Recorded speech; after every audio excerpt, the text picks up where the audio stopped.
I've got a bit of money saving advice that just seems to get lost, and it's been lost for like the last 2 years. So this whole cost of living crisis comes in, and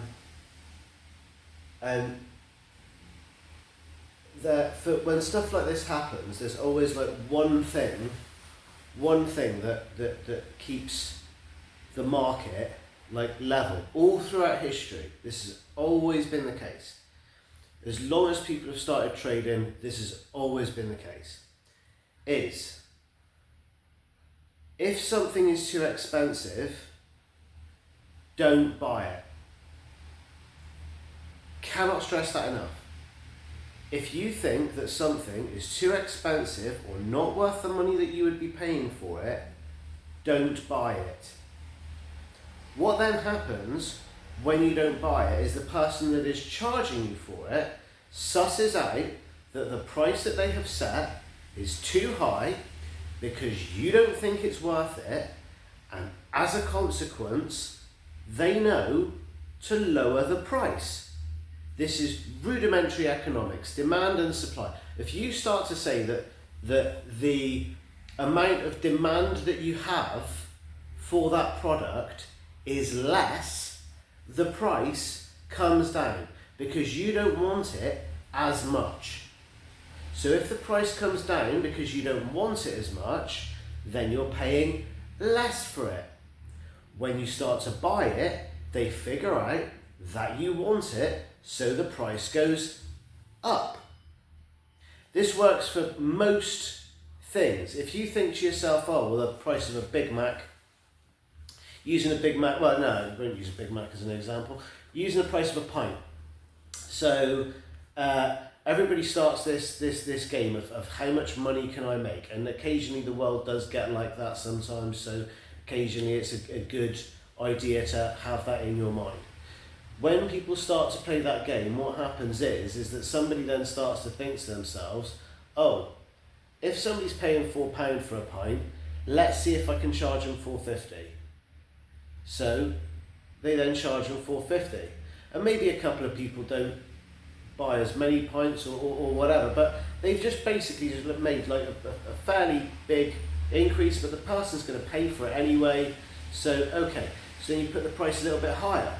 And you basically keep going up in price as long as it takes to get to a point where your customers start deserting you in droves, then you reduce it. And that's what happens. So if you're the customer, desert it in droves. Don't buy something that is too expensive or not worth it. That would be my view. And this is how you gain, or you bring prices down, is not buying stuff. There are only a couple of instances where this doesn't work, and those are usually in things that you don't really have any choice over buying it. So things like utilities, gas, electric. But even then, like some gas companies, if you switch gas companies because another company is cheaper, then you're not having to pay as much. But when they, of course, all club together and decide that they're going to set what the price is going to be, and they put a cap on it, the price of gas shot up in 2022, and it came down about 6 months later, and it's just been like at a normal level ever since, and yet the prices of gas haven't come down. But it's just general thinking. If you don't want the price to stay as high, do not buy it. Another tip that I would give you, do not buy any object or item that you have not seen in person. So, you go to the you do your online shop, for instance, right? And you decide to buy tuna.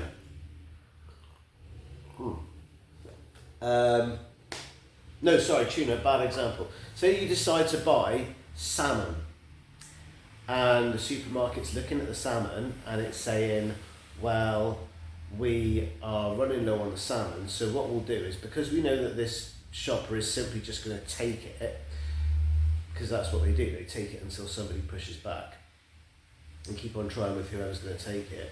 they'll take the salmon out and replace it with an item, with a different item.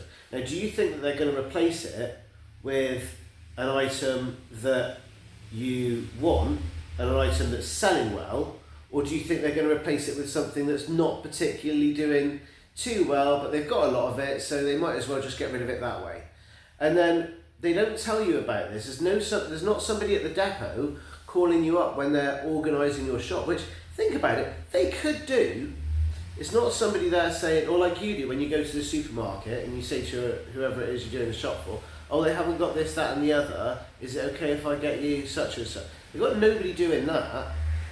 No, they will swap it out, and then the only time that you will find out about it is when it's been delivered to your door, when it's too late, when they've got your money and you've got a product that you don't want. Because you haven't seen it beforehand, you haven't made that informed choice. And it's the same with Amazon, it's the same with all of these companies that you will order cheap Chinese garbage from online, is that if you haven't seen the product, you don't know what quality it is, and yet if you were to see it in a shop, you would actually think twice about buying it because it doesn't have the value that you would be accustomed to spending money on, if that makes sense. It's like, and again, if you were to see a product like that and you were to say it doesn't match the quality standards that I'm looking for, it doesn't match the durability standards that I'm looking for, it doesn't match any of that, but the only time that you know that is 2 weeks later when the product breaks. You haven't got a shop that you can take it back to. And what do you think they care? As I say, you've got the terrible product and they've got your money. So as far as they're concerned, case closed. And if you do these things, if you behave in this way, if you start to be a crafty consumer that actually thinks about the sorts of things that you're purchasing and about the way that you're purchasing and your consumer behaviour, like shopping around, going to different places, seeing if somebody has got a better product cheaper. You do these things, then you start to become a craftier consumer, and then it's almost as if people don't have their hand in your pocket as much. You don't hemorrhage money as quickly because you're thinking about how you spend it.